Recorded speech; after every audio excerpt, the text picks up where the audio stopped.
Sur console, borne d'arcade et PC, l'histoire du ballon rond, ou presque, ne s'est pas toujours écrite à 11 contre 11. Le roi Pelé est la première star à s'associer à un jeu de foot. Enfin, ça ressemble plus à une partie de Pong. Il faut attendre la fin des années 80 pour mettre les mains sur une vision moins arcade du football, le mythique kick-off. Sur ta console, tu luttes à kick-off, moi je marque des buts. Fini les courses en ligne droite, coordination, timing et patience sont au programme. C'est aussi le premier jeu à proposer une vue du dessus. 90 années de Coupe du Monde est marquée par l'extravagant Nintendo World Cup. La génération Olivier Tom se régale à la vue du ballon qui se déforme, les frappes sont délirantes. Et les surfaces aussi.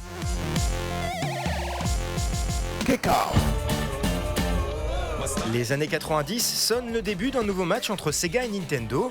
European Club Soccer marque les esprits sur Mega Drive avec sa vue de 3/4 et surtout la présence de l'arbitre sur le terrain. La Super Nintendo répond avec Super Soccer, un jeu visuellement agréable qui nous offre nos premiers galons de technicien. On peut enfin choisir notre stratégie. Faire ses compos, gérer un budget, recruter, telle est la promesse de Championship Manager. L'ancêtre de Foot Manager a fait le bonheur de ceux qui préfèrent la calculette au crampon. C'est le témoin d'une époque où le football ne se gagne plus uniquement sur les terrains. En 1993, la France remporte sa première Ligue des Champions grâce à l'OM. Les joueurs d'arcade s'éclatent quant à eux sur Super Sidekicks, un titre fun axé sur un jeu court et spectaculaire. Dans nos salons, on découvre Sensible Soccer, premier véritable concurrent du roi kick-off.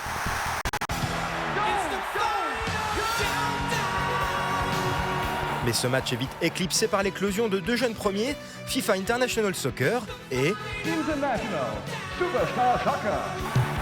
Deux écoles vont alors se former puis s'opposer. Les pros ISS vont trouver leur bible dans l'exigeant International Superstar Soccer Deluxe, vestige du football en 2 dimensions. En face, FIFA 96 joue la carte du fun, de l'accessibilité et de la 3D. Il donne sa pleine mesure sur PlayStation et Saturn, 2 consoles fraîchement débarquées. Pour résister au cadre d'Electronic Arts et de Konami, il faut être original. Et c'est effectivement le cas de Libero Grande qui n'oublie pas que le foot est un sport collectif qui repose sur de fortes individualités. On y incarne un seul joueur et avouons-le, bah oui, sans le ballon, on s'ennuie ferme.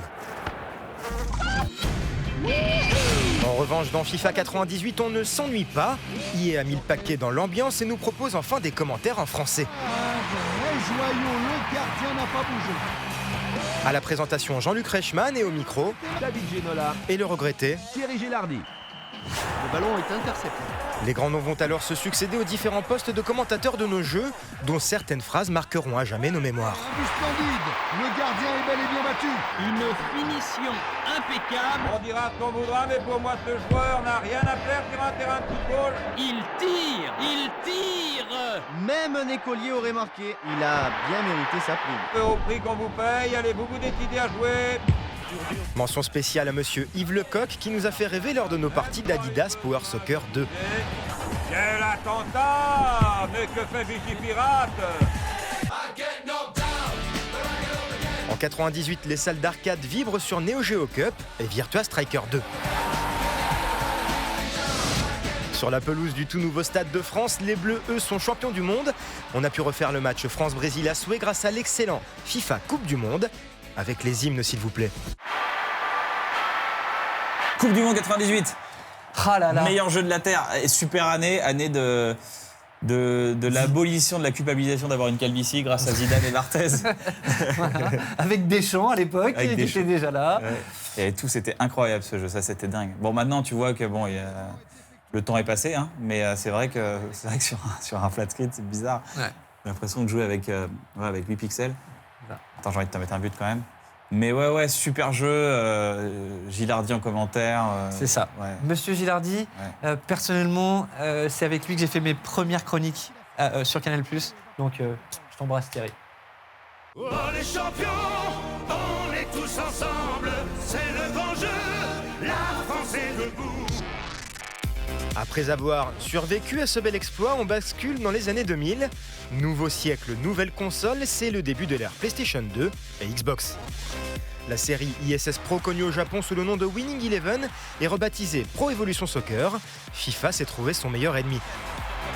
Au fil des ans, PES s'améliore par petites touches. C'est une simulation rigoureuse qui propose un arbitrage équilibré et intelligent. D'ailleurs, c'est une première, Pierluigi Collina, le célèbre arbitre italien, s'affiche sur la jaquette de Pro Evolution Soccer 3. La série de Konami atteint son apogée avec PES 5 qui propose des joueurs hyper réactifs, une multitude de tactiques et demande de l'entraînement pour pratiquer du beau jeu. Bref, c'est une référence encore reconnue aujourd'hui. Face à ces simulations quasi irréprochables, EA oppose des produits marketing efficaces, boostés par des centaines de licences, une bande-son et une ambiance de feu et une prise en main instantanée. Dans l'ombre de ces géants, les autres ont bien du mal à exister. Même le populaire Mario s'est essayé par 2 fois au ballon rond. Pas de quoi se friser la moustache.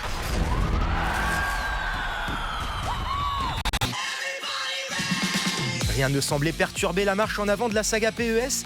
Pourtant, l'avènement de la Xbox 360 et de la PS3 marque la fin d'une époque. Pro Evo s'éloigne de la simulation.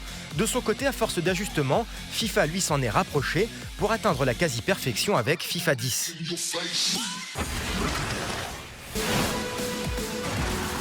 Depuis, FIFA améliore sa recette miracle par petites touches. Cette année, Konami effectue un véritable retour aux sources de sa simulation avec un PES 2015 affûté. Aujourd'hui, plus que jamais, la guerre entre PES et FIFA est d'actualité. Sur les pelouses de ces deux jeux, les matchs sont plus beaux et plus réalistes que jamais. Et pourtant, on peut s'empêcher de regretter certaines pépites d'antan.